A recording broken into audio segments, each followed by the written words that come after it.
Hi, I'm John DeGroot, and we're going to talk about landscape fabric, or the other name for it is landscape weed barrier. There's two things that are really important when it comes time to choose what kind of landscape weed barrier you're going to use. I always use the heavy-duty stuff, but the two things that are considered important are weight and UV protection. All right, weight. The stuff that I use is 5-ounce stuff, 5 ounce, and it's deluxe, whatever you call it, and it's 5 ounces per square foot. Sorry, per square yard is what it is. You can get cheaper stuff. We also sell stuff that's 1.8 ounce per square yard. Evidently, that's larger. Sorry, that's much lighter material.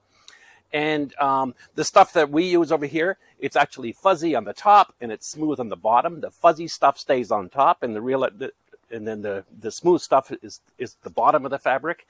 And the reason why it's fuzzy on the top is because if you put wood mulch on it, you don't want the wood mulch to blow away, so the fuzziness kind of hangs onto it a little bit.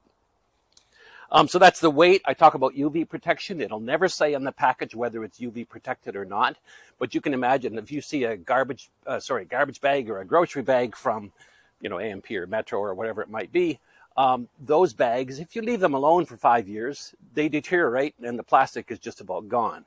This stuff here, you want to make sure that it's UV protected so it's going to last for a really, really long time.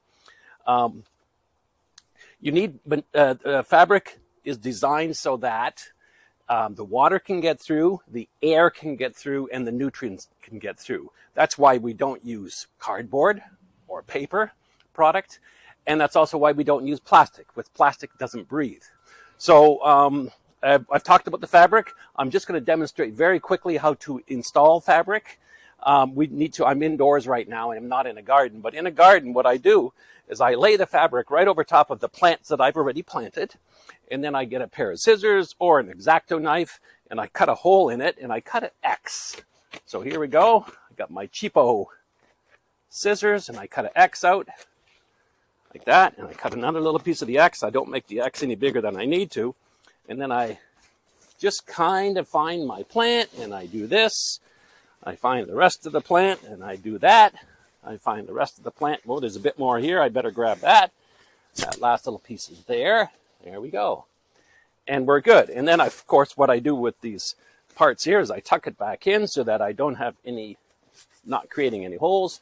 And now the weeds are never going to manage to go through that. When I have a tree, so that looks pretty good actually, and I could just put my fabric or my stone on top of that. And then the last thing I want to show you is if we have a tree, well, it's pretty hard to get a tree. I'm going to see if I can do this. Look at that. It's like dressing a child. Holy moly. Stuff's a nuisance. And then I'm going to set this aside. I'm just going to show you how to do a tree. It's almost easier. So I'll grab a tree. This one happens to be a pear tree, which we never use in a landscape. So then it's just a matter of getting my handy dandy scissors, cutting a slot in like this, going like that. Put it like that. If I want, I can pin this with a staple, or else I could just leave it like this. And if I'm really concerned about it, I'm going to grab a remnant and cover up that spot that's a seal. There you go. That's your installing landscape fabric 101.